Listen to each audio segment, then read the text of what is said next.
बातें निराधार होती हैं। ऐसा कोई नियम नहीं है कि नई सरकार बने और शपथ लेने से पहले कोई अपॉइंटमेंट दे दे। अब 10 साल हो गए तब तो अपॉइंटमेंट दे नहीं पाए, और शपथ ग्रहण समारोह से पहले अपॉइंटमेंट की, यानी कि युवाओं को अब भी बरगला रहे हैं। मेरे अनुसार तो ये बात इनकी बिल्कुल निराधार है। तो उस टाइम हमारे को एक लौह पुरुष जिनको हम बोलते हैं वो असलियत में थे, और बाकियों से वो उस टाइम वही बेस्ट फिट रहे, और वो उन्होंने अपना काम करके दिखा। हरियाणा के उत्थान में उनका बहुत बड़ा योगदान है। बड़े जो है ना इनके नेगेटिव पॉइंट्स हैं इस गवर्नमेंट के, कि भाई जो भी टेस्ट लेते हैं उसमें किसी न किसी प्रकार का लूप होल ज़रूर छोड़ते हैं। ये मान के वोट दे कि ये मेरे को नौकरी लगवाएगा। नौकरी तो प्रोसेस होना चाहिए एक, उस प्रोसेस को आप ईमानदारी से लागू करें, ट्रांसपेरेंसी के साथ, उसमें किसी के साथ भेदभाव ना हो।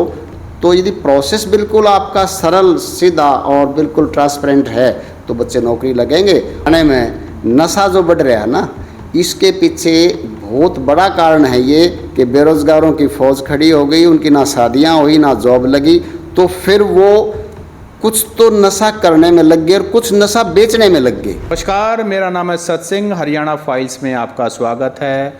हरियाणा विधानसभा के चुनाव 5 अक्टूबर को है, और सबको ये लग रहा होगा इस बार विधानसभा के चुनाव कुछ खास हैं। पर अगर सही तरीके से देखें, जब से हरियाणा नया बना है 1966 से, तब से लेकर बहुत सारे विधानसभा चुनाव हो चुके हैं हरियाणा में। और पहले पंडित भगवत दयाल से लेकर के फिर लालों का युग आया। चौटाला साहब मुख्यमंत्री बने, भूपेंद्र सिंह हुड्डा 10 साल मुख्यमंत्री बने, मनोहर लाल जी ने भी करीब 9.5 साल मुख्यमंत्री के तौर पर काम किया। अब नया अब सैनी है। 8 अक्टूबर के बाद, परिणाम के बाद कोई नया मुख्यमंत्री हो सकता है। लेकिन बात यह है कि क्या कुछ नया है, क्या ये पुरानी बोतल में नई शराब है? इसी पर बात करने के लिए आज के मेरे विशेष मेहमान हैं रणबीर कादयान जी। कादयान साहब अभी प्रिंसिपल रिटायर्ड हुए हैं, उसके साथ साथ ये मैथ्स के प्रोफेसर रहे हैं। तो प्रोफेसर साहब, सबसे पहले तो आपका स्वागत है। नमस्कार सभी को जी। बस ऐसा है कि जितने भी चुनाव होते हैं उसमें लगभग बातें तो सब एक जैसी ही चलती हैं, लेकिन ये चुनाव थोड़ा सा अलग इसलिए है, थोड़ा सा अलग है इसमें क्योंकि इसमें पिछले 10 सालों से, खासकर पिछले 5 साल की जो बात करें हम, दोबारा जो रिपीट होके आई बीजेपी, तो इसमें कुछ अलग ज़रूर है। इसमें अलग ये है कि एक तो इसमें किसान आंदोलन, दुनिया का सबसे बड़ा आंदोलन 14-15 महीने चला, और वो उसके बाद एक पहलवानों का मुद्दा आया, और इसमें महंगाई चरम सीमा पे पहुंच गई पूरे देश में, और हरियाणा में तो खासकर वो एक ही बात है कि भाई हरियाणा भी अछूता नहीं रह सकता महंगाई से। और हरियाणा पर्टिकुलर अपने स्टेट में हाईली क्वालिफाइड बच्चों की जो बेरोज़गारी की दर है वो भी चरम सीमा पे है, और वो मायूस हैं बच्चे, जिन जवान बच्चों को लाइफ में वो पीरियड हैप्पीनेस के साथ बिताना चाहिए, वो अब उनका जो है ना मायूसी के दौर से गुजर रहा है।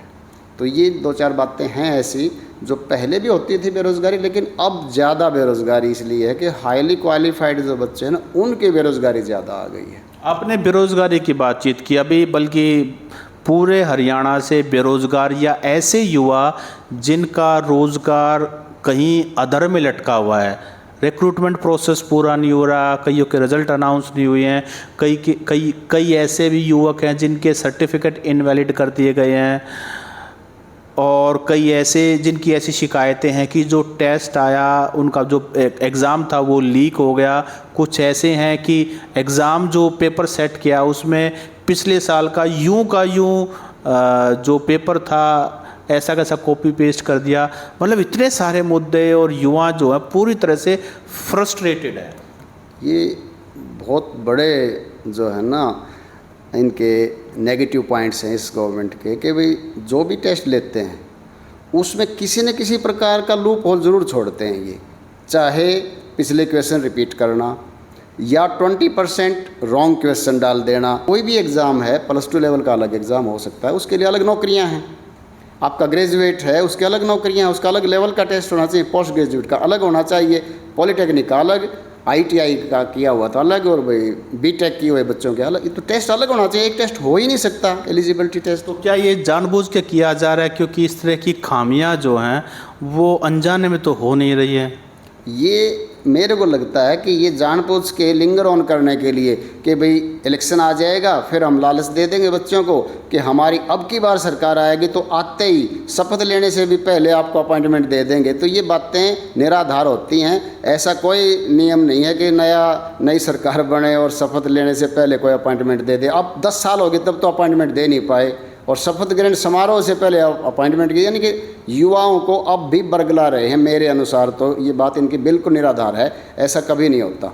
और इनकी दूसरी बात देख लो, पिछले 5 साल जो बच्चे हाईली क्वालिफाइड यानी कि जो प्रोफेसर लगने के लायक हैं, नेट किए हुए हैं, JRF किए हुए हैं, PhD किए हुए बच्चे हैं, उनका आपने JRF या नेट क्यों क्लियर करवाया है यदि उनको प्रोफेसर नहीं लगाएंगे तो?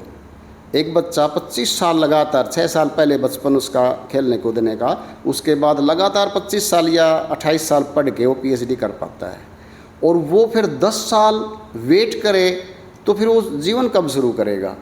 इसलिए आप नेट क्वालिफाइड बच्चे के या तो उतने ही नेट करवाओ जितने आपके पास पोस्ट हैं, उनका एक पूल बनाएं, जैसे पोस्ट खाली हो उस पूल में से आप अपॉइंटमेंट दे दें उसको। आप नेट भी क्वालिफाइड करवा रहे हो और उसको ताउम्र नौकरी भी नहीं मिलने की संभावना है। सेम स्टोरी एस्टेट की है। यहाँ बच्चे निराश हो के क्वालिफ़िकेशन अपनी बनाने के बाद फिर देखते हैं कि हमें तो नौकरियाँ नहीं मिलेंगी, तो फ्रस्ट्रेट होकर शादी भी नहीं होती।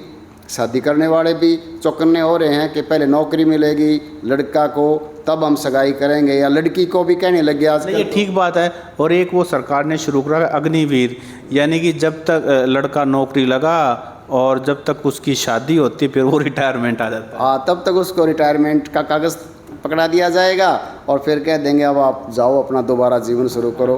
यानी कि जिस बच्चे ने खेल कूद के अपनी फिजिकल क्वालिफिकेशन ठीक बनाई, अपनी एजुकेशन क्वालिफिकेशन भी करी, और उसके बाद उसको केवल 4 साल की नौकरी दे के फिर कह दे अच्छा भाई राम राम जाओ आप घर, तो वो भी फ्रस्ट्रेट हो गया। फिर ये जो हरियाणा में नशा जो बढ़ रहा है ना, इसके पीछे बहुत बड़ा कारण है ये कि बेरोज़गारों की फ़ौज खड़ी हो गई, उनकी ना शादियाँ हुई ना जॉब लगी, तो फिर वो कुछ तो नशा करने में लग गए और कुछ नशा बेचने में लग गए।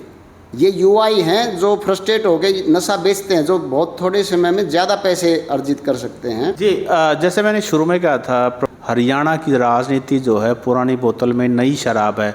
तो नए चेहरे जो हैं जैसे दीपेंद्र सिंह हुड्डा है, दुष्यंत चौटाला हैं, अब नायाब सैनी भी एक तरह से राजनीति के लिए नए चेहरे ही हैं।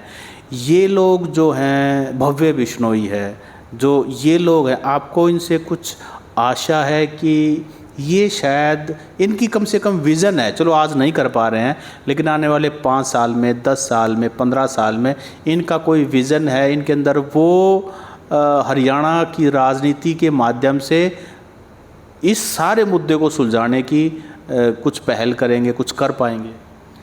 इन सभी मुद्दों पर जितने भी युवा नेता हैं, जो स्टेट लेवल के युवा नेता हैं, जैसे बड़े बड़े घरानों से हैं, जैसे आपने नाम लिया अभी, इनमें यदि कार्यशैली पीछे की देखें हम तो दीपेंद्र इनमें नंबर 1 बनता है इस लिहाज से, क्योंकि इन्होंने उन 10 सालों में एजुकेशन की तरफ भी बहुत ज़्यादा ध्यान दिया था और बहुत सारी यूनिवर्सिटीज़ खुली, कॉलेजेस खोले, और उस टाइम अपॉइंटमेंट्स भी होती थी, हर 2 साल में तो हो ही जाती थी प्रोफेसर की।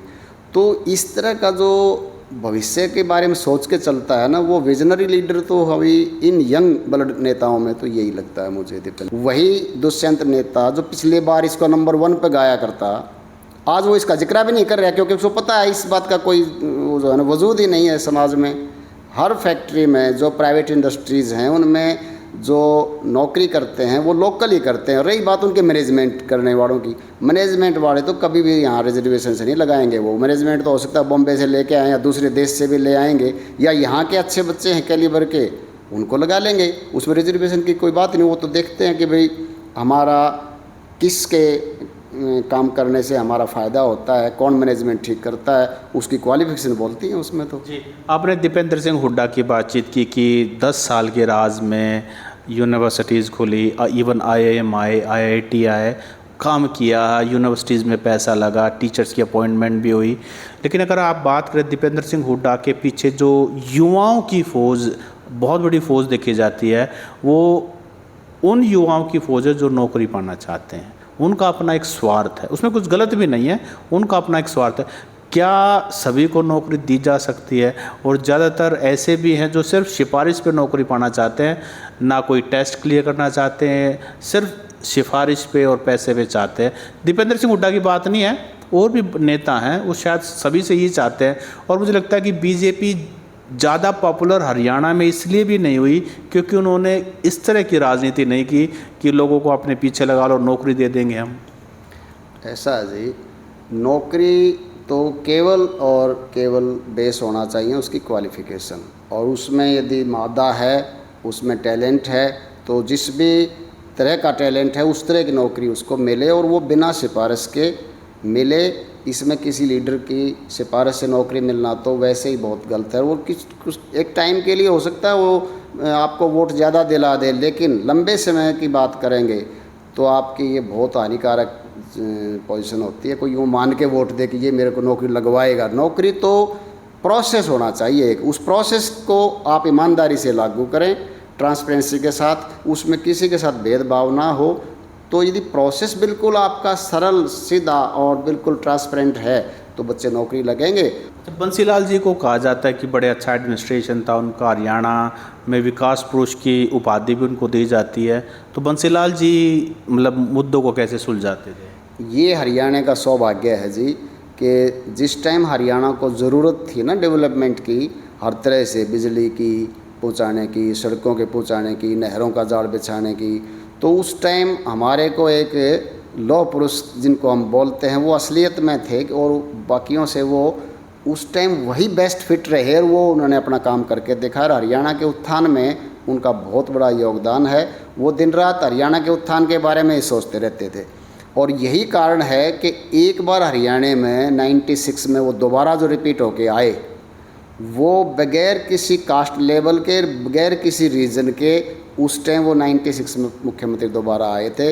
अदरवाइज़ अपने हरियाणा में ग्रुप सा बन जाता है, कुछ खास टाइप की वोट एक पार्टी की, कुछ दूसरी खास टाइप की दूसरी पार्टी की। बंसीलाल जी का एक इकलौता हरियाणा का एग्जाम्पल है 96 का, जिसमें सभी ग्रुप्स ने मिलकर वोट दी थी। जी, तो आज की हमारी चर्चा को हम यहीं एंड करते हैं। प्रोफेसर रणबीर कादियान जी ने हमें कई विषयों के बारे में बताया, और इन विषयों के बारे में आपकी क्या राय है आप हमें कमेंट करके ज़रूर बताएं। सो प्रोफेसर साहब, आपने हमें समय दिया, आपका बहुत बहुत धन्यवाद।